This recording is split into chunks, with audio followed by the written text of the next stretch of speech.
আমাদের প্রতিবেশী শুকনা মৌসুমে আমাদের পানি আটকায় রাখে, আর বর্ষার সময় একসাথে সব গেট খুলে দেয়। আমাদের এই প্রতিবেশী, আমরা এতদিন শুনে আসছি যে আমাদের দুনিয়ার সবচেয়ে বড় বন্ধু।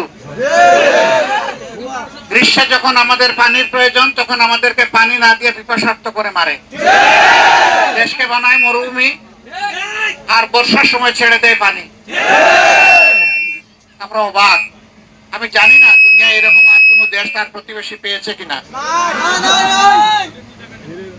আমাদের একটা সরকার ছিল 15.5 বছর, তারা বলতো যে আমাদের দেশকে তারা সিঙ্গাপুর বানাইয়া ছাড়ছে। আজকে সিঙ্গাপুরের দৃশ্য। তারা বলতো এটা কানাডা, এটা হইলো কানাডার দৃশ্য। এগুলা সব ছিল মিথ্যা এবং পোকা। এরা জনগণের সমস্ত অধিকার কেড়ে নিয়েছিল। মানুষ তার বাসায় একটা পর্দা টানালে বলতো যে এই ঘরে জঙ্গি আছে।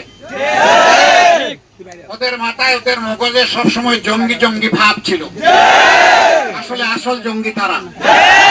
তারা মাথায় হেলমেট দিয়ে, হাতে মুগুর নিয়ে মানুষের উপর আক্রমণ চালায়।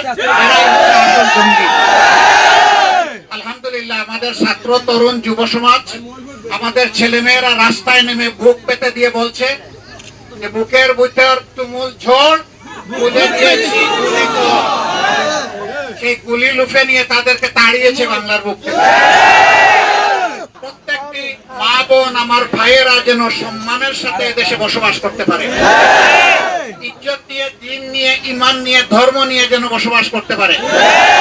সকল ধর্মের মানুষ শান্তিতে তার ধর্মীয় অনুষ্ঠান করবে, কেউ কারো অনুষ্ঠানে বাধা দেবে না। আফসোস, বাংলাদেশে বেশিরভাগ মানুষ মুসলমান, আর দুনিয়ার একমাত্র সংখ্যালঘু মুসলমান হচ্ছে বাংলাদেশে। সকল ধর্মের মানুষ তার ধর্মীয় অনুষ্ঠান পালন করতো, তাতে কোনো বাধা নাই। কিন্তু একজন খতিবকে মেম্বরে দাঁড়াইয়া তার ইচ্ছা মতো বক্তব্য দিতে দিবে না। ওয়াজের মহফিলে মাইক কেড়ে নেবে, তাফসীর মহফিলে বিশৃঙ্খলা সৃষ্টি করবে, 44 ধারা জারি করবে, পুলিশ পাঠিয়ে দিবে, মহফিল বন্ধ করবে। বাংলার মানুষ আর ভবিষ্যতে তা হতে দিবে না ইনশাআল্লাহ। 18 কোটি মানুষের 36 কোটি হাতকে একসাথে আমরা হাতে হাত ধরে বাংলাদেশকে ইনশাআল্লাহ শান্তি, সমৃদ্ধি এবং অগ্রগতির দিকে আমরা এগিয়ে নিব ইনশাআল্লাহ।